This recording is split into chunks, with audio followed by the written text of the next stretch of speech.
Good morning students. Cost accounting ਦੇ ਵਿੱਚ ਅੱਜ ਅਸੀਂ ਨਵਾਂ ਚੈਪਟਰ ਸਟਾਰਟ ਕਰਨਾ ਆ, labour cost computation and control.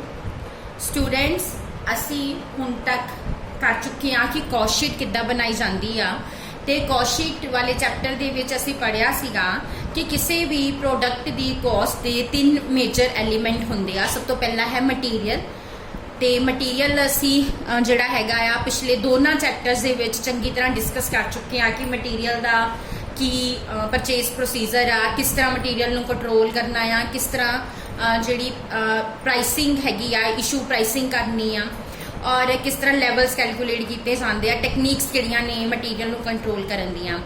ਤੇ ਉਸ ਤੋਂ ਜਿਹੜਾ ਨੈਕਸਟ ਮੇਜਰ ਐਲੀਮੈਂਟ ਉਹ ਹੈ ਲੇਬਰ, ਤੇ ਇਸ ਚੈਪਟਰ ਦੇ ਵਿੱਚ ਅਸੀਂ ਇਸ ਐਲੀਮੈਂਟ ਨੂੰ ਡਿਸਕਸ ਕਰਾਂਗੇ। ਲੇਬਰ ਜਿਹੜੀ ਆ ਉਹ ਕਾਸਟ ਦਾ ਸੈਕਿੰਡ ਮੇਜਰ ਐਲੀਮੈਂਟ ਆ, ਔਰ ਐਟ ਪ੍ਰੈਜ਼ੈਂਟ ਕੀ ਹੈਗਾ ਆ ਕਿ ਜਿਹੋ ਜਿਹੀਆਂ ਕੰਡੀਸ਼ਨਸ ਨੇ ਉਹਨਾਂ ਦੇ ਵਿੱਚ ਕਿਸੇ ਵੀ ਇੰਡਸਟਰੀ ਲਈ ਆਪਣੀ ਲੇਬਰ ਕਾਸਟ ਨੂੰ ਰਿਡਿਊਸ ਕਰਨਾ ਬਹੁਤ ਜ਼ਿਆਦਾ ਮੁਸ਼ਕਿਲ ਆ। ਲੇਬਰ ਕਾਸਟ ਨੂੰ ਕੰਟਰੋਲ ਕਰਨਾ ਮਟੀਰੀਅਲ ਕਾਸਟ ਨੂੰ ਕੰਟਰੋਲ ਕਰਨ ਦੇ ਨਾਲੋਂ ਜ਼ਿਆਦਾ ਡਿਫਿਕਲਟ ਹੁੰਦਾ ਆ, ਕਿਉਂਕਿ ਲੇਬਰ ਕਾਸਟ ਜਿਹੜੀ ਹੈਗੀ ਆ ਉਹਦੇ ਵਿੱਚ ਇੱਕ ਐਲੀਮੈਂਟ ਆ ਹਿਊਮਨ ਜਿਹੜਾ ਐਲੀਮੈਂਟ ਪ੍ਰੈਜ਼ੈਂਟ ਆ। ਸੋ ਤੁਸੀਂ ਮਟੀਰੀਅਲ ਤਾਂ ਜਿਹੜਾ ਆ ਉਹ ਨॉन ਲਿਵਿੰਗ ਥਿੰਗ ਆ, ਤੁਸੀਂ ਉਹਨੂੰ ਜਿਵੇਂ ਮਰਜ਼ੀ ਰੱਖ ਸਕਦੇ ਹੋ, ਜੋ ਮਰਜ਼ੀ ਟ੍ਰੀਟ ਕਰ ਸਕਦੇ ਹੋ, ਬਟ ਜਿਹੜੇ ਹਿਊਮਨ ਨੇ ਉਹ ਲਿਵਿੰਗ ਨੇ। ਸੋ ਉਹਨਾਂ ਨੂੰ ਤੁਸੀਂ ਉਹਨਾਂ ਦੀ ਨੇਚਰ, ਉਹਨਾਂ ਦਾ ਬਿਹੇਵੀਅਰ, ਇਹ ਸਾਰੀਆਂ ਚੀਜ਼ਾਂ ਜਿਹੜੀਆਂ ਹੈਗੀਆਂ ਆ ਉਹ ਇਫੈਕਟ ਕਰਦੀਆਂ ਆ।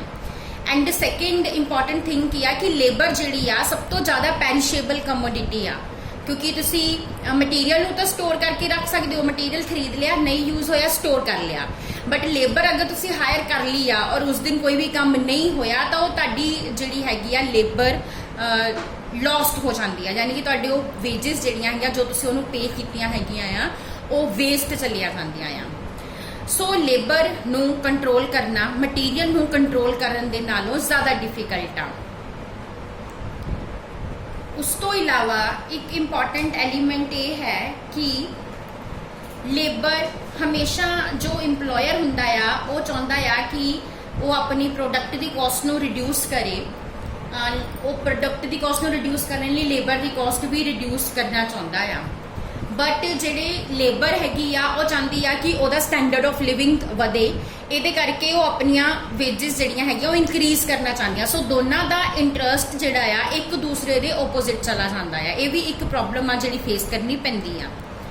ਹੁਣ ਲੇਬਰ ਦੀਆਂ ਟਾਈਪਸ ਕੀ ਆ? ਜਿਸ ਤਰ੍ਹਾਂ ਮਟੀਰੀਅਲ 2 ਤਰ੍ਹਾਂ ਦਾ ਹੁੰਦਾ ਆ, ਲੇਬਰ ਵੀ 2 ਤਰ੍ਹਾਂ ਦੀ ਹੁੰਦੀ ਆ, direct labour and indirect labour. Direct labour ਉਹ ਲੇਬਰ ਹੈਗੀ ਆ ਜਿਹਨੂੰ ਤੁਸੀਂ ਕਿਸੇ ਪ੍ਰੋਡਕਟ ਦੇ ਵਿੱਚ ਜਿਹੜਾ ਹੈਗਾ ਆ ਫਾਈਂਡ ਕਰ ਸਕਦੇ ਹੋ, ਆਇਡੈਂਟੀਫਾਈ ਕਰ ਸਕਦੇ ਹੋ, ਜਿਹਨੂੰ ਤੁਸੀਂ ਕਿਸੇ ਪਰਟੀਕੂਲਰ ਪ੍ਰੋਡਕਟ ਨੂੰ ਅਲੋਕੇਟ ਕਰ ਸਕਦੇ ਹੋ, ਐਟਰੀਬਿਊਟ ਕਰ ਸਕਦੇ ਹੋ, ਉਹਨੂੰ ਅਸੀਂ ਕਹਿ ਦਿੰਦੇ ਹਾਂ direct labour. So direct employee cost is a cost of employee which can be attributed to a cost object in an economically feasible way. And direct labor is that labor which is directly engaged.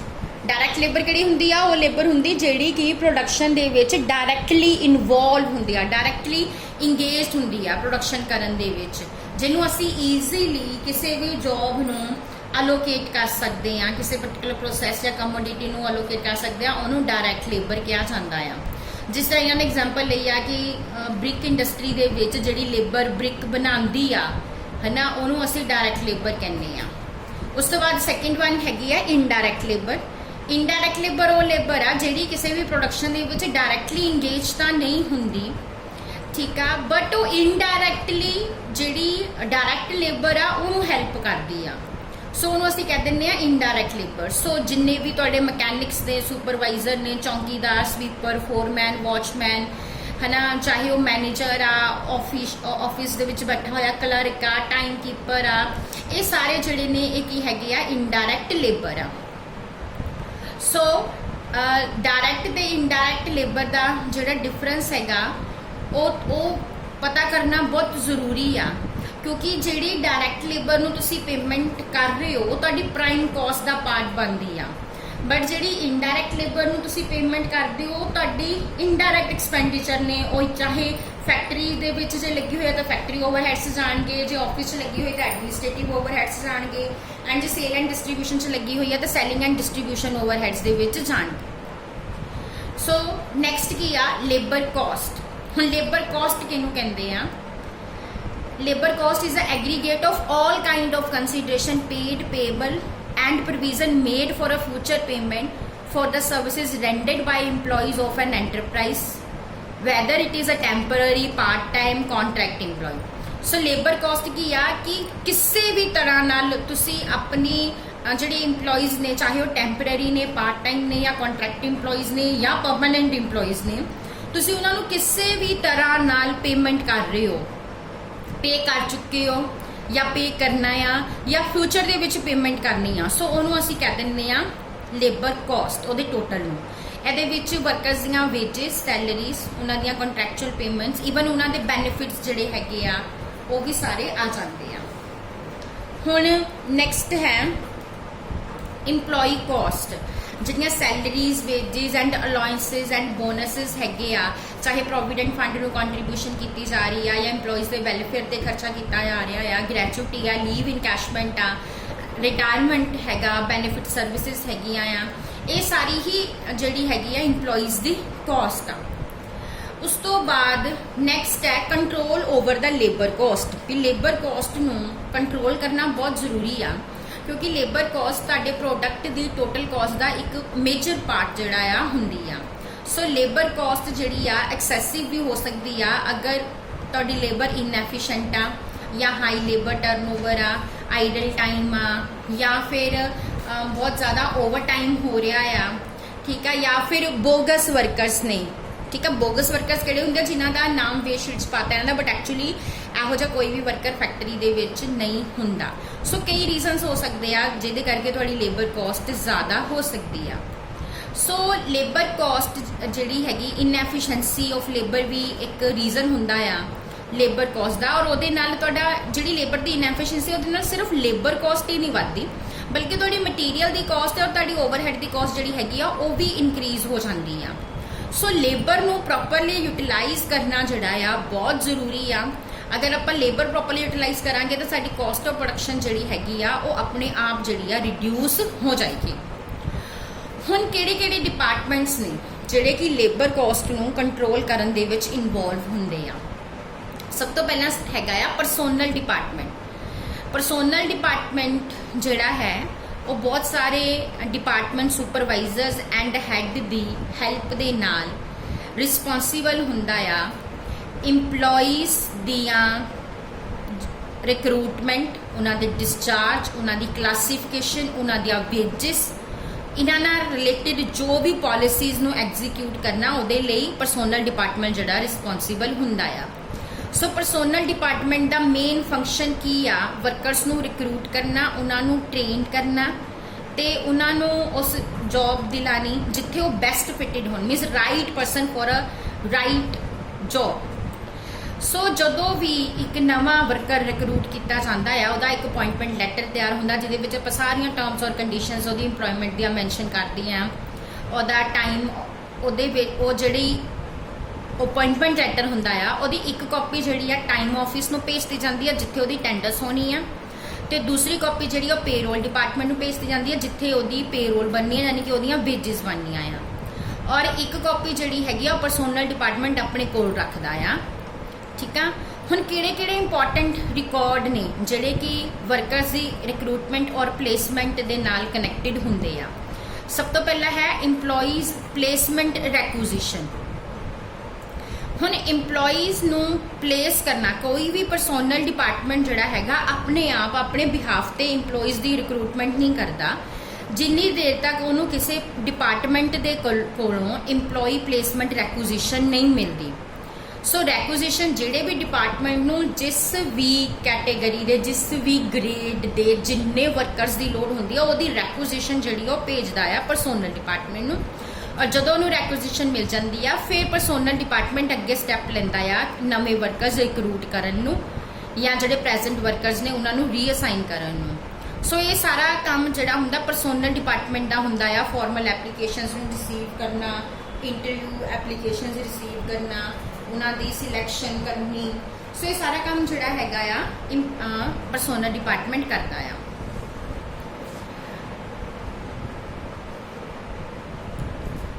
जदों workers जिहड़े हैगे आ employed हो जाते हैं तो worker नूं एक number allot किया जाता, हरेक वर्कर नूं एक नंबर सैपरेट नंबर अलॉट किया जाता है। उन्होंने टिकट भी कहा जाता, टिकट नंबर या टोकन नंबर या क्लॉक नंबर भी कहा जाता है। सो ये नंबर हरेक डिपार्टमेंट दे विच हरेक वर्कर दा डिफरेंट हुंदा है। सो ये नंबर जिहड़ा उस वर्कर नाल रिलेटेड जिन्ने भी डॉक्यूमेंट्स होणगे उन्हां सारियां ते मैंशन कर दिता जाता, यानी कि ये नंबर ओदी आइडेंटिफिकेशन बन जाता, जिदा उहदा नाम है ना इदां ओदी आइडेंटिफिकेशन बन जाता है, जिहदे बेसिस ते ही उस नंबर के अकॉर्डिंग ही ओदी अटेंडेंस जिहड़ी हैगी आ वो रिकॉर्ड की जाती है। उस तो बाद सैकेंड वन है इंप्लॉईज हिस्टरी कार्ड। परसोनल डिपार्टमेंट अपने हर वर्कर जो भी ऑर्गेनाइजेशन जो वर्कर्स इंप्लॉयड ने उन्होंने फुल रिकॉर्ड जिहड़ा हैगा आ मेनटेन करके रखता है। ये जिहड़ा रिकॉर्ड हुंदा एक कार्ड ते लिखिया जाता है, जिस कार्ड नूं इंप्लॉईज हिस्टरी कार्ड कहा जाता है। ਇਹਦੇ ਵਿੱਚ इस कार्ड ते उस वर्कर का नाम, ਉਹਦਾ एड्रैस, ਉਹਦਾ डिपार्टमेंट, ਉਹਦਾ फॉर्मर इंप्लॉयर का नाम, की रीजन सी कि उन्हें जॉब छड्डी, कदों दी अपॉइंटमेंट हुई है, उसकी की कैटेगरी है और रेट ऑफ पे की है, प्रमोशन रीजन सारा कुछ मैंशन किया जाता है। तो वह लास्ट कॉलम जोड़ा है रीजन फॉर लिविंग बहुत ही इंपॉर्टेंट होंदा है, क्योंकि ये मैनेजमेंट को हैल्प होंदी है कि वो अपनी वर्किंग कंडीशनस इंप्रूव करे ताकि वो वर्कर उतों छड्ड के ना जान, ताकि जी लेबर फोर्स आ वो चेंजिज ना आन। उस तो बाद नैक्सट इंपॉर्टेंट जोड़ा साडा टॉपिक आ वो है लेबर टर्नओवर। लेबर टर्नओवर किनू कहते हैं? किसी भी ऑर्गेनाइजेशन की लेबर फोर्स दे विच जो चेंजिज आउंदे आ, जदों असीं उन्हां चेंजिज नूं परसेंटेज दे विच कैलकुलेट करते हैं तो उन्होंने लेबर टर्नओवर कहा जाता है। जे बहुत ज़्यादा परसेंटेज आ लेबर टर्नओवर की, इसका मतलब उस ऑर्गेनाइजेशन की लेबर जिहड़ी आ वो स्टेबल नहीं आ, ठीक है। उन्होंने ये नाल की हुंदा, उन्होंने ज़्यादा रिक्रूटमेंट्स करनियां पै रही क्योंकि ज़्यादा वर्कर जॉब छड्ड के जा रहे हैं। एक नॉर्मल जी लेबर टर्नओवर होंगी है तो बेयरेबल होंगी है, बट वो तो बाद वाली जी हैगी आ वो अवॉइड करनी चाहिए। लेबर टर्नओवर नूं कैलकुलेट करने के बहुत सारे मैथड्स हैगे आ। सब तो पहला सैपरेशन मैथड आ। सैपरेशन मैथड का फॉर्मूला की आ, असीं की लैंदे नंबर ऑफ इंप्लॉईज लैफ्ट किन्ने छड्ड के चले गए, असीं लैफ्ट नूं लैंदे आ और डिवाइड कर दिंदे आ उहनूं एवरेज नंबर दे नाल मल्टीप्लाई कर दिंदे आ 100 दे नाल।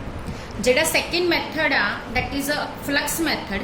फ्लक्स मैथड दे विच असीं सिर्फ जिहड़े छड्ड के गए इंप्लॉईज उन्हां नूं ही कंसीडर नहीं करते, जिहड़ियां नवीं एडिशनस आंदियां उन्हां नूं भी लैंदे आ। सो फॉर्मूला की आ, number of additions plus separations divide by average multiply by 100। And third method is a labour turnover. Labour turnover दा जिहड़ा ये फॉर्मूला है ਇਹਦੇ ਵਿੱਚ ਅਸੀਂ ਐਡੀਸ਼ਨਸ ਪਲਸ ਸੈਪਰੇਸ਼ਨਸ ਕਰਕੇ ਉਹਨੂੰ 2 ਨਾਲ ਡਿਵਾਈਡ ਕਰ ਲੈਂਦੇ ਹਾਂ, ਯਾਨੀ ਉਹਦੀ ਐਵਰੇਜ ਕੱਢ ਲੈਂਦੇ ਹਾਂ, ਫਿਰ ਉਹਨੂੰ ਐਵਰੇਜ ਨੰਬਰ ਆਫ ਇੰਪਲੋਈਜ਼ ਨਾਲ ਡਿਵਾਈਡ ਕਰਕੇ 100 ਨਾਲ ਮਲਟੀਪਲਾਈ ਕਰਦੇ ਹਾਂ। ਤੇ ਲਾਸਟ ਮੈਥਡ ਹੈਗਾ ਰਿਪਲੇਸਮੈਂਟ ਮੈਥਡ। ਇਹਦੇ ਵਿੱਚ ਲਿਆ ਜਾਂਦਾ ਹੈ ਕਿ ਕਿੰਨੇ ਵਰਕਰਸ ਰਿਪਲੇਸ ਕੀਤੇ ਗਏ। ਰਿਪਲੇਸ ਕਰਨਾ is different than separation. Separation ਦਾ ਮਤਲਬ ਛੱਡ ਕੇ ਚਲੇ ਗਏ, ਰਿਪਲੇਸ ਮਤਲਬ ਜਿਹੜੇ ਛੱਡ ਕੇ ਗਏ ਆ ਉਹਦੀ ਜਗ੍ਹਾ ਕਿੰਨੇ ਵਰਕਰਸ ਆਏ ਆ, ਉਹਨਾਂ ਨੂੰ ਅਸੀਂ ਕਹਿੰਦੇ ਆ number of workers replace divide by average multiply by 100। असी वैसे ये सम सॉल्व करने वो असी नैक्सट लैक्चर दे विच करांगे।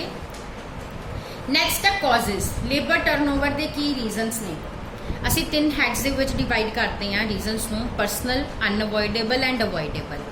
पर्सनल रीजनस किहड़े हुंदे आ, जिहड़े उस इंप्लॉई दे पर्सनल रीजनस ने, ਉਹਦੇ फैमिली रिस्पॉन्सिबिलिटीज़ आ, घर च कोई प्रॉब्लम आ, ओल्ड एज करके रिटायरमेंट हो रही है, एक्सीडेंट हो गया इसलिए काम नहीं कर सकता, वूमन वर्कर आ, मैरिज तो बाद उन्होंने जॉब छड्डनी पै रही आ, या फिर कोई बंदा किसी जॉब नूं या प्लेस नूं लाइक नहीं कर रहा, या किसी की डैथ हो जाती आ, या फिर किसी होर जगह उन्होंने बैटर जॉब मिल गई इसलिए छड्ड के चला गया, या कोई इसलिए छड्ड के चला गया क्योंकि उसकी नेचर ही रूविंग आ। रूविंग मीनस वो एक जगह टिक के काम ही नहीं करता।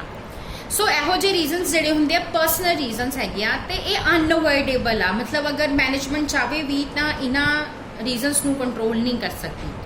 ਉਸ ਤੋਂ ਬਾਅਦ ਸੈਕਿੰਡ ਵਨ ਅਨਅਵੋਇਡੇਬਲ ਕਾਜ਼ਸ ਆ, ਇਹ ਵੀ ਜਿਹੜੇ ਨੇ ਅਨਅਵੋਇਡੇਬਲ ਰੀਜ਼ਨਸ ਜਿਹੜੇ ਨੇ ਉਹ ਵੀ ਕੰਟਰੋਲ ਨਹੀਂ ਕੀਤੇ ਜਾ ਸਕਦੇ, ਜਿਸ ਤਰ੍ਹਾਂ ਕਿ कोई वर्कर इनएफिशिएंट है इसलिए छड्ड के चला गया, या बहुत देर तो एबसेंट से इसलिए छड्ड के जा रहा है, या फिर ਕੰਮ ਘਟ ਗਿਆ ਜਾਂ ਸ਼ਾਰਟੇਜ ਹੋ ਗਈ, ਇਸ ਲਈ ਉਹਦੀ ਰਿਟ੍ਰੈਂਚਮੈਂਟ ਕਰਤੀ ਗਈ। Third one is avoidable causes. Avoidable causes ਜਿਹੜੇ ਨੇ ਆਪਾਂ ਇਹਨਾਂ ਨੂੰ ਕੰਟਰੋਲ ਕਰ ਸਕਦੇ ਹਾਂ, ਇਹਨਾਂ ਨੂੰ ਕੰਟਰੋਲ ਕਰਕੇ ਅਸੀਂ ਆਪਣੀ ਲੇਬਰ ਟਰਨਓਵਰ ਜਿਹੜੀ ਆ ਘਟਾ ਸਕਦੇ ਹਾਂ। ਜਿਸ ਤਰ੍ਹਾਂ ਲੋ ਵੇਜਿਸ ਔਰ ਅਲਾਇੰਸਿਸ ਜਿਹੜੇ ਵਰਕਰਸ ਨੂੰ ਦਿੱਤੇ ਜਾ ਰਹੇ ਨੇ, ਬਾਕੀ ਫੈਕਟਰੀਜ਼ ਉਹਨੂੰ ਜ਼ਿਆਦਾ ਵੇਜਿਸ ਮਿਲ ਰਹੀਆਂ, ਵਰਕਿੰਗ ਕੰਡੀਸ਼ਨਸ ਬੈਡ ਨੇ, ਅੱਛੀਆਂ ਨਹੀਂ ਹੈਗੀਆਂ, ਉਹ ਰੋਂਗ ਗਲਤ ਜਗ੍ਹਾ ਤੇ ਉਹਨੂੰ ਕੰਮ ਦੇ ਦਿੱਤਾ ਗਿਆ, ਇਸ ਕਰਕੇ ਉਹ ਡਿਸਸੈਟਿਸਫਾਈਡ ਆ। ਉਹਨੂੰ ਅਕਮੋਡੇਸ਼ਨ ਦੀ ਫੈਸਿਲਿਟੀ, ਮੈਡੀਕਲ ਟਰਾਂਸਪੋਰਟ ਦੀ ਫੈਸਿਲਿਟੀ ਨਹੀਂ ਦੇ ਰਹੀ, ਬਹੁਤ ਜ਼ਿਆਦਾ ਘੰਟੇ ਕੰਮ ਲਿਆ ਜਾ ਰਿਹਾ ਆ, ਟ੍ਰੇਨਿੰਗ ਫੈਸਿਲਿਟੀਜ਼ ਨਹੀਂ ਪ੍ਰੋਵਾਈਡ ਕੀਤੀਆਂ ਜਾ ਰਹੀਆਂ, ਪ੍ਰਮੋਸ਼ਨ ਨਹੀਂ ਕੀਤੀ ਜਾ ਰਹੀ, ਸਿਕਿਉਰਿਟੀ ਦੀ ਨਹੀਂ ਪ੍ਰੋਵਾਈਡ ਕੀਤੀ ਜਾ ਰਹੀ, ਜਾਂ ਅਨਸਿੰਪੈਥੈਟਿਕ ਐਟੀਟਿਊਡ ਆ ਮੈਨੇਜਮੈਂਟ ਦਾ। ਸੋ ਇਹ ਅਵੋਇਡੇਬਲ ਰੀਜ਼ਨ ਆ, ਮੈਨੇਜਮੈਂਟ ਚਾਹੇ ਤਾਂ ਇਹਨਾਂ ਨੂੰ ਕੰਟਰੋਲ ਕਰਕੇ ਆਪਣੀ ਲੇਬਰ ਟਰਨਓਵਰ ਨੂੰ ਕੰਟਰੋਲ ਕਰ ਸਕਦੀ ਆ। ਉਸ ਤੋਂ ਬਾਅਦ ਆ ਇਫੈਕਟ। ਲੇਬਰ ਟਰਨਓਵਰ ਦਾ ਇਫੈਕਟ ਕੀ ਹੁੰਦਾ ਆ? ਸਭ ਤੋਂ ਪਹਿਲਾਂ ਤਾਂ ਇਹੀ ਆ ਕਿ ਜਦੋਂ ਫ੍ਰੀਕੁਐਂਟ ਚੇਂਜਸ ਹੁੰਦੇ ਆ ਲੇਬਰ ਫੋਰਸ 'ਚ, ਉਹਦੇ ਨਾਲ ਪ੍ਰੋਡਕਸ਼ਨ ਦਾ ਕੰਟੀਨਿਊਸ ਫਲੋ ਜਿਹੜਾ ਉਹ ਇੰਟਰਪਟ ਹੁੰਦਾ ਆ, ਓਵਰਆਲ ਪ੍ਰੋਡਕਸ਼ਨ ਸਾਡੀ ਘਟ ਜਾਂਦੀ ਆ। ਸੈਕਿੰਡ, ਜਿਹੜੇ ਨਵੇਂ ਵਰਕਰ ਆਉਂਦੇ ਆ ਉਹਨਾਂ ਨੂੰ ਸਟਾਰਟਿੰਗ ਦੇ ਵਿੱਚ ਕੰਮ ਇੰਨਾ ਆਉਂਦਾ ਨਹੀਂ ਹੁੰਦਾ, ਐਫੀਸ਼ੀਐਂਟ ਹੋਣ ਨੂੰ ਉਹਨਾਂ ਨੂੰ ਟਾਈਮ ਲੱਗਦਾ ਆ। ਸੋ ਲੋਅਰ ਐਫੀਸ਼ੀਐਂਸੀ ਕਰਕੇ ਵੀ ਕੋਸਟ ਆਫ ਪ੍ਰੋਡਕਸ਼ਨ ਵੱਧ ਜਾਂਦੀ ਆ। ਥਰਡ, ਨਵੇਂ ਵਰਕਰ ਨੂੰ ਸਿਲੈਕਟ ਕਰਨ ਦੀ ਟ੍ਰੇਨਿੰਗ ਦੀ ਕੋਸਟ ਜਿਹੜੀ ਆ ਪੇ ਕਰਨੀ ਪੈਂਦੀ ਆ, ਇਹਦੇ ਨਾਲ ਕੋਸਟ ਆਫ ਪ੍ਰੋਡਕਸ਼ਨ ਵੱਧ ਜਾਂਦੀ ਆ। ਫੋਰਥ, ਨਵਾਂ ਵਰਕਰ ਕੰਮ ਦੇ ਲਈ ਅਨਫੈਮੀਲੀਅਰ ਹੁੰਦਾ ਆ, ਉਹ ਜ਼ਿਆਦਾ ਵੇਸਟ ਕਰਦਾ ਆ, ਸਕ੍ਰੈਪਸ ਜ਼ਿਆਦਾ ਕ੍ਰੀਏਟ ਹੁੰਦੀਆਂ, ਡਿਫੈਕਟਿਵ ਵਰਕਸ ਜ਼ਿਆਦਾ ਹੁੰਦੇ ਆ, ਜਿਹਦੇ ਕਰਕੇ ਕੋਸਟ ਆਫ ਪ੍ਰੋਡਕਸ਼ਨ ਵੱਧ ਜਾਂਦੀ ਆ।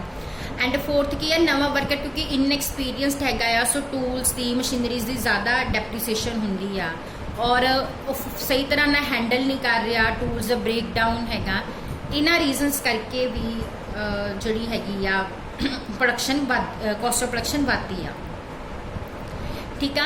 ਔਰ ਲਾਸਟ ਰੀਜ਼ਨ ਕੀ ਆ ਕਿ ਇਨਐਕਸਪੀਰੀਅੰਸ ਹੋਣ ਕਰਕੇ ਨਵਾਂ ਵਰਕਰ ਐਕਸੀਡੈਂਟ ਦੇ ਚਾਂਸਸ ਵੀ ਉਹਦੇ ਜ਼ਿਆਦਾ ਹੋ ਜਾਂਦੇ ਆ। ਸੋ ਉਹਦੇ ਨਾਲ ਐਕਸੀਡੈਂਟ ਨਾਲ ਰਿਲੇਟਡ ਜਿੰਨੀਆਂ ਕਾਸਟ ਹੈਗੀਆਂ, ਆਊਟਪੁੱਟ ਦਾ ਲਾਸ ਹੋ ਗਿਆ, ਉਹਨੂੰ ਕੰਪਨਸੇਸ਼ਨ ਦੇਣਾ ਪੈ ਗਿਆ, ਮਟੀਰੀਅਲ ਡੈਮੇਜ ਹੋ ਗਿਆ, ਇਕਵਿਪਮੈਂਟ ਡੈਮੇਜਸ ਹੋ ਗਏ। ਸੋ ਇਹਦੇ ਕਰਕੇ ਇਹਨਾਂ ਸਾਰਿਆਂ ਕਰਕੇ ਕਾਸਟ ਆਫ ਪ੍ਰੋਡਕਸ਼ਨ ਵੱਧ ਜਾਂਦੀ ਹੈ। ਇਸੇ ਕਰਕੇ ਕਿਉਂਕਿ ਲੇਬਰ ਟਰਨਓਵਰ ਦਾ ਇਫੈਕਟ ਓਵਰਆਲ ਕੀ ਆ ਕਿ ਪ੍ਰੋਡਕਸ਼ਨ ਘੱਟ ਜਾਣੀ ਆ, ਕਾਸਟ ਆਫ ਪ੍ਰੋਡਕਸ਼ਨ ਵੱਧ ਜਾਣੀ ਆ। ਸੋ ਇਸੇ ਕਰਕੇ ਹਰੇਕ ਆਰਗੇਨਾਈਜੇਸ਼ਨ ਜਿਹੜੀ ਆ ਉਹ ਚਾਹੁੰਦੀ ਆ ਕਿ ਉਹਦੀ ਲੇਬਰ ਟਰਨਓਵਰ ਘੱਟ ਹੋਵੇ। ਹੁਣ ਲੇਬਰ ਟਰਨਓਵਰ ਨੂੰ ਰਿਡਿਊਸ ਕਰਨ ਦੇ ਕਿਹੜੇ ਮੈਥਡਸ ਆ? ਸਭ ਤੋਂ ਪਹਿਲਾਂ ਸਾਇੰਟਿਫਿਕ ਸਿਸਟਮ ਅਡਾਪਟ ਕਰਨਾ ਚਾਹੀਦਾ ਵਰਕਰਸ ਨੂੰ ਰਿਕਰੂਟ, ਪਲੇਸ ਔਰ ਪ੍ਰਮੋਸ਼ਨ ਉਹਨਾਂ ਦੀ ਕਰਨ ਲਈ। ਸੈਕਿੰਡ, ਉਹਨਾਂ ਲਈ ਜਿਹੜਾ ਐਟੀਟਿਊਡ ਮੈਨੇਜਮੈਂਟ ਆ ਉਹ ਵਧੀਆ ਹੋਣਾ ਚਾਹੀਦਾ, ਇੱਕ ਹੈਲਦੀ ਇਨਵਾਇਰਨਮੈਂਟ ਕ੍ਰੀਏਟ ਕਰਨਾ ਚਾਹੀਦਾ ਮੈਨੇਜਮੈਂਟ ਨੂੰ।